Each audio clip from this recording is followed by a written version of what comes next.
everyone, welcome. This is the first talk in our series, Critical Thinkers in Religion, Law, and Social Theory. And I always have to start with some thank yous, and not only have to, but want to. I'd like to thank my co-organizers, Ownby who will introduce our guest speaker very shortly. Pascal Fournier, Elke Winter, and Sonia Sika. Sonia's right behind Andre. I would like to mention that the series is funded by the research chair that I hold, Canada Research Chair in Contextualization of Religion in a Diverse Canada. I would like to also thank Stephen Tomlins for being our video camera guy, Marianne Abu Hamad, who's our project assistant, Karen Henri, our information officer, and Heather Shipley, our project manager. So thanks to everyone for making this happen. It takes a fair bit of coordination, including preparation of beautiful posters and sending out notices to our email listserv, etc., etc. I would like to also mention the rest of the series so that you'll be sure to come. We will do a poster for the entire series, but we're early on in the year yet, and we haven't quite got ourselves perfectly organized, but we hope to have the series poster out and about, and we'll send it out on the listserv as well in the next couple of weeks. On Thursday, October the 18th, we have Elizabeth Chapman-Hurd coming. On Thursday, November the 22nd, we have Matthew Engelke coming. On Thursday, January the 31st, Anna Singh will come. On Thursday, March the 7th, Grace Davey will come. And finally, on Thursday, March the 21st, Tarek Madoud will come. Now, I would like to just mention, obviously, we've changed the day for the series. We've typically had the series on a Friday, and so spread the word, because I think people probably are still used to the Friday time. And please feel free to invite people you think might have an interest in the topic or the speaker who's coming at that particular time, and even better, just tell them to come to all of them.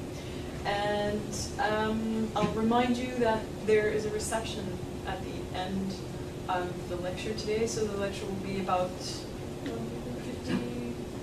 minutes? Looks like we're good 2 hours. 2 hours. Lecture will be 2 hours.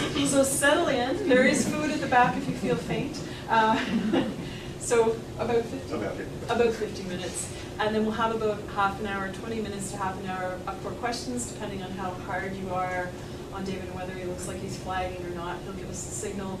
And then I'll just invite you to stick around for an informal reception, and maybe if you have a question you don't have an opportunity to ask, you'll have a chance to ask it of our speaker then. So without further ado, I'll turn it over to Melvin to introduce our speaker. Thanks. Thank you very much, Laurie. Thank you very much, David, for coming here, and thank you all for coming here.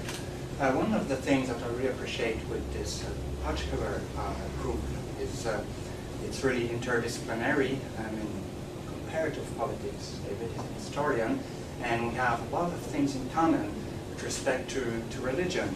And one reason that I really appreciate David coming here today to launch this new series is that although his specialization might appear for people who are not familiar with the subject something very obscure, esoteric, exotic, in actual fact, as you will see in his presentation, is really talking about something that is actually very, very relevant and useful for people thinking in comparative terms. So of course I'm speaking a little bit for my own parish here, but I must add to that I have a very close relationship with David that he's not even aware of. And that makes me think what a wonderful career I have, and that I'm sure is one of the greatest things you have as a scholar. I actually met David in print for the first time when I was finishing my undergrad studies, and I read about his study on millenarian movements, which convinced me that I really should pursue this absurd idea of looking at religion and politics in China. So David, I'm really indebted to you, and I'm pleased to have this opportunity to tell it publicly. David received his PhD in 1989 at Harvard in the History and East Language program, and looking then early on at secret societies, and looking at secret societies, millenarian movements, and subjects that, again, could appear antiquarian and very esoteric. But of course, as people who followed not only Chinese politics, but also events in international affairs, you are now all aware that we are looking at those strange religious organizations is actually now a big issue in relations between our country and China. Which leads me to another dimension of David's work that I think is really remarkable and really interesting, is the fact that by looking at the activities of Falun Gong, he also attracts our attention to the fact that China is not, again, this very remote country of which we don't know much. China is now becoming really close to our reality in many ways, and I would urge you to listen to a talk that he gave in 2006 that really encapsulated this idea, and this is something that really informed his current research and the research that I'm interested in pursuing as well. So that talk was called La Chine éveillée, comment elle change et comment elle nous change. I'm not sure if that was translated in English, but if you understand French, I really encourage you to listen to that. So David is not only researching Falun Gong, he's also researching the thinking of intellectuals working on new Confucianism, like Gong Xiaoguang, and he's also interested now in popular movements. So there's a continuity in his work, but I will now not use too much of his time and welcome David Vertraete. Thank you.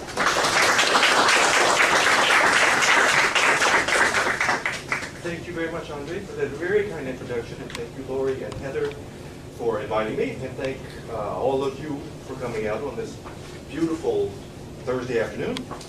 The title of my talk is Religion, Politics, and Scholarship in Contemporary China, Reflections on Researching the Falun Gong. Can you hear me in the back? Am I loud enough? If not, or if I'm too fast, just flag me down. That won't change anything, but you'll feel better. The title is awkwardly phrased. Whenever anyone puts reflections in a title, it means they didn't know what they're going to talk about when they accepted the talk. I'm letting you in a little secret here. In my case, it's also true because Falun Gong is not my current project. The book came out in 2008, which meant that I stopped writing about Falun Gong probably in 2007, so that was 5 years ago. In terms of the general title for the lecture series, I don't see my work as particularly critical or theoretical. As an historian, what I bring to the table is context.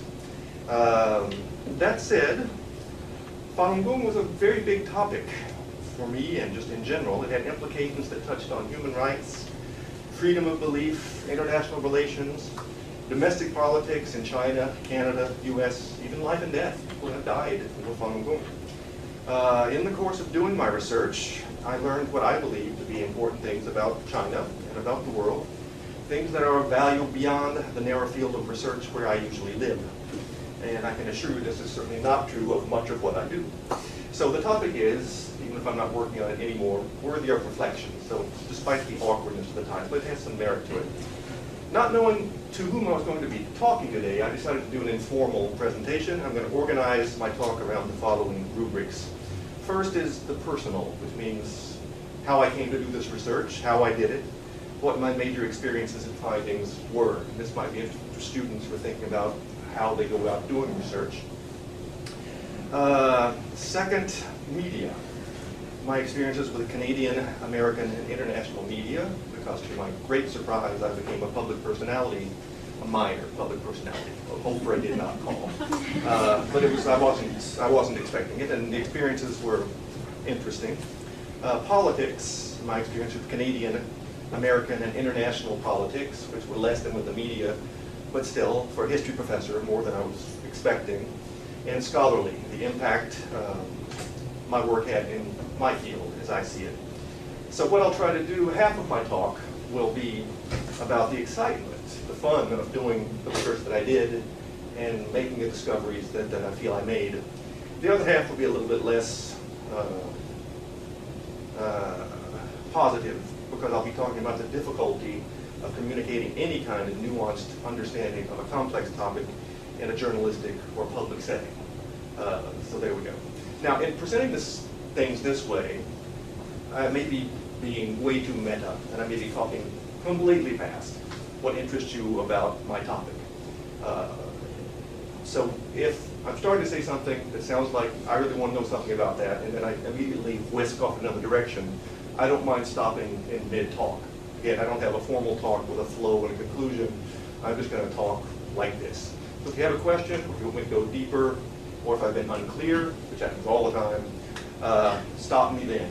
You can wait for questions, but I will not be at all bothered if you stop me in full talk. Okay. Start with the personal. Now, how did I come to work on an explosive topic like Falun, which was an explosive topic? I'm an historian. I'm a historian by training. And like many academics, I'm basically some variety of introvert, which doesn't mean I'm shy necessarily, but it means that being with other people costs me something, and I prefer spending most of my time with books or my computer.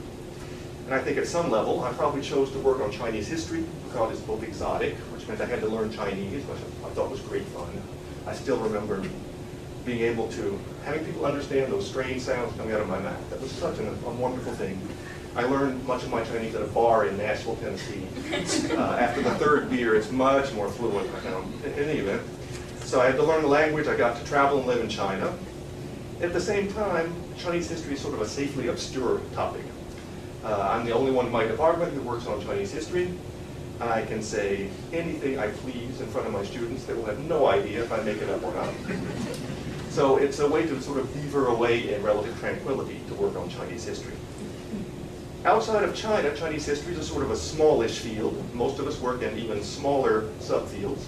Generally what we do as Chinese historians, and this describes most academics as well, I would say, is pick a topic based on its relevance to a question or a set of questions that our subfield is interested in. We work on the topic for a longish time, because my sources, Ownby sources, they're all in Chinese. It takes a long time to read them. And we eventually publish our book after 10 years or whatever it takes. Then we get congratulatory emails from 10 of our best colleagues, 5 of whom complain that we didn't cite them properly. We get reviewed in specialized journals, we get tenure, we get full professorships, and we start over again. That's the way it goes. It's a very good life, I'm not complaining, but it's not usually an exciting life to be a Chinese historian, as my children remind me on a regular basis. I wrote my dissertation, my first book, on the history of secret societies in 18th and 19th century China. This sounds interesting, but I can assure you that it was not at all. The thing about secret societies in history, they were secret. So when you go looking for them, they just don't come out. So the project involves spending a year in the archives in Beijing, because at that time the archives had just opened up, and that was where the action was supposed to be, but I can assure you that there wasn't much action there. The thing I remember most about that year in Beijing, I had a colleague who went with me, a fellow student, whose name I will not mention. This poor colleague had a cold for the entire year, but had an aversion to Kleenex. So for an entire year, he sniffed every 15 minutes, sitting right across from me in the archives. I've never been so close to murder in my life. In any event, but the archives consisted of looking through materials that you can barely read. They were written in difficult Chinese, saying, photocopy that sucker, and then taking them home to work on them later. Of that topic, the work I did on that topic, the part I found the most interesting was the part that touched on religion.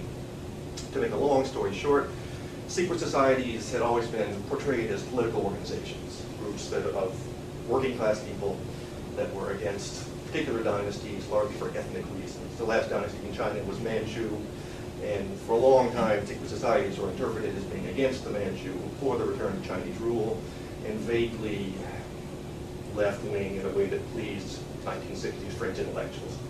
When you look at the actual materials, religion comes out much more strongly. I mean, the language they used was infused with religious symbols. So what interested me was to see the way in which all this came together, religion and politics. And when I finally finished this topic, I moved off in that direction toward religion instead of the secret societies. Now China currently, and for the last 20 or 30 years, is experiencing a religious revival of perhaps historic proportions. I didn't know that then. I wish I could say I was prescient and had decided, had foreseen that this would be a big deal.